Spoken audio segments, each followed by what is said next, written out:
The track list, controlling the main aspects of the sequencer, occupies its left side. It starts off with these buttons. The first one with the plus allows you to create new tracks. Those can be audio, MIDI, or return tracks. Do note that you can name your tracks when creating them or specify the amount of tracks you want to create. When creating MIDI tracks, you can also specify an instrument to be loaded onto all of the tracks created. The Remove Track button removes the tracks currently selected. Let's undo that change. The Group button will group the tracks currently selected. The outputs of all the tracks belonging to a group track will converge on its input so they can be further processed. Ungroup button will ungroup the track, effectively deleting it and leaving all the tracks that belong to it in the track list. This Delete button will delete anything in your project and works exactly like the Delete button on your transport bar. Now let's go over the buttons that all the tracks in your track list possess. And the first one will be the Solo button. Solo button will effectively make only the tracks with the Solo button activated audible. The Mute button will mute the tracks on which it is activated, making those tracks inaudible. The Automation button will expand automation lanes for the track. These automation lanes can be enabled or disabled. The Automation Arm button allows you to record in real time any parameter available amongst your automation lanes. Now let's go over some buttons that are specific to the audio track. The Monitor button allows you to monitor the audio input selected in this audio input menu. The hardware audio inputs available from that menu will be the ones that you enabled in the audio section of the Preferences menu. That same audio input selection is available from the mixer. This button allows you to change or select the time stretch or pitch shift algorithm that affects all of the audio on that track. Alongside that, you can also disable tempo stretching. Now let's go over the Take List button. This right here is a take list, and the button, as you see, no longer exists on the block. The Take List button has been moved to the track, but now once you expand the take list, you can see all of the takes. Of course, each one takes on a different color. And to start this off, the first thing I would do after recording in a loop just like this to create a take list, I would start listening for the best of the takes. So you could solo any of the take lanes, and that take lane would take over the audio from the main track. So whichever take is soloed is the one audible. Once I found the best take, I could move the contents of the main track into a new take lane by pressing the Comp to Take button, and I could select the take I like the most and use this arrow to copy it to the main track. I can disengage this solo, and that take is actually the one we are listening to on the main track. In case I wanted to use a part of any other take lane and make a compilation of the best parts of all of these takes, I could use the Cut tool. Let's say I wanted to cut in a few places, like here, here, right there, and maybe take a piece of this take right here and a piece of this one maybe. Now that this is done, I can grab any of these small parts and move it up on top of the main track. I can also just select them and use the arrow, and I can do that on any of these. And what I'm essentially doing is I'm creating a compilation and creating a single take out of multiple takes. You can treat these takes and the compilations just like any other audio block, so you can always create crossfades. You can move blocks freely left and right. Now, a really handy feature is that if you're moving blocks up and down, you can always go left and right, but if you hold Alt while dragging, their horizontal position will be locked, and you can only move them up or down. We can always create a new recording or compilation like this, and then just click Comp to Take and make that into another take, ready to record again while preserving the compilation or a take we already had. So the main thing here is that you don't have to record in a loop anymore to create takes. Any recording you create can become a take using the Comp to Take button. Now, on account of that, let me collapse all of this.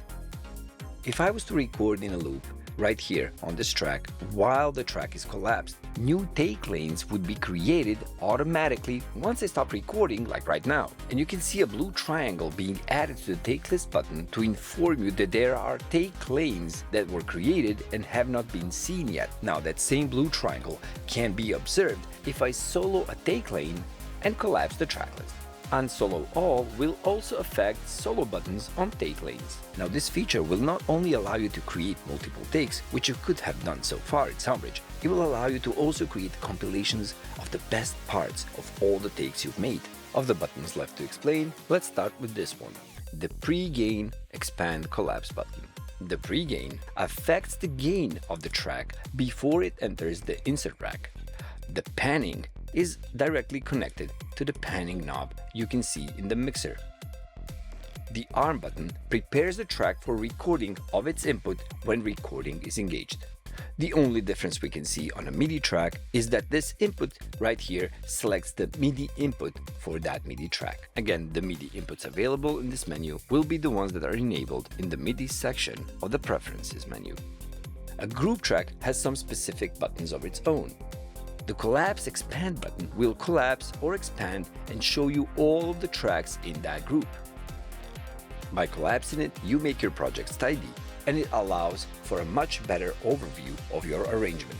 Now let's go over the group linking functionality. The group linking functionality right here goes hand in hand with the take list. And I wanted to show that to you on this example where I have a drum recording, so multiple takes of a drum recording, but recorded with multiple microphones.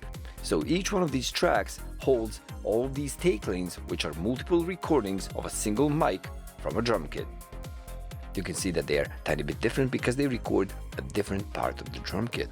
Now, if I wanted to, let's say, preview a single take out of all of these, I could just link these tracks by just clicking this once. Now, all the block actions and take list actions in this group are linked. That means that if I solo the take lane number 3 in the first track, it will be true for all the tracks that are children of the same group, number 4, and so forth. And if I've decided that, let's say, number 4 is the best take I hear right now, and if I decided to push that one up to the main track, you can see that they would all copy, they would all follow. So all the tracks would do the same exact action. Let me undo that now. And let's say I wanted to make a compilation from parts of these takes. So I could grab the cut tool and let's say cut right here, and you can see that all of the takes number 3 are cut in exactly the same spot.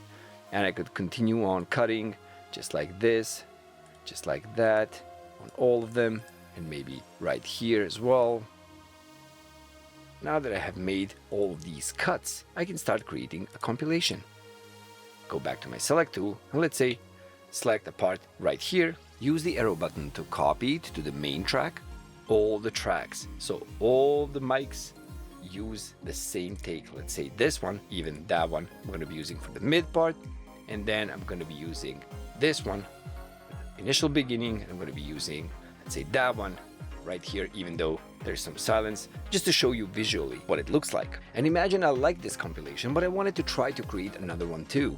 I could just click comp to take, and on all the tracks, that compilation I made would become the take number 7 right there. So you can see all the take actions are linked across all these tracks. All the block actions are linked as well, so wherever I click, that action is transferred to all of the same take lanes or main tracks. Now, let me undo and have the main compilation I just created. If I was to go all the way down, and you can see that I've, for good measure, just added a couple of MIDI tracks. If I was to click right here, you can see that my click is being transferred to all of the main tracks. And if I moved it, all of them would move. The MIDI tracks and audio tracks, they're all linked. If I go all the way up on the group track, if I click this link button again, you will see that now only audio is linked. So if I go all the way down, and let's say I click right here, no MIDI is selected. If I clicked only on the MIDI, no audio is selected. So now they're not interlinked. But there's another step. If I clicked it again, only MIDI tracks would be linked. That means that right now, if I click a MIDI track, all of the MIDI tracks get selected. They all act the same. Of course, I can apply cutting, I can apply muting. Everything is applied to all the linked tracks. Now this just makes editing multi-mic recordings of drums a piece of cake. The return tracks have no exclusive buttons. A thing to mention is that those are auxiliary tracks. We can send a duplicate of any track by using the send, which are available in the mixer and the mini mixer. Master track is the one in which all the audio converges. We use it for processing the entire mix And the buttons exclusive to it are the unsolo all, which would unsolo any soloed tracks, like this, and unmute all, which would unmute or disengage mute buttons from all the tracks in the project. Finally, here you can see if you have more than one project open and switch and toggle between them.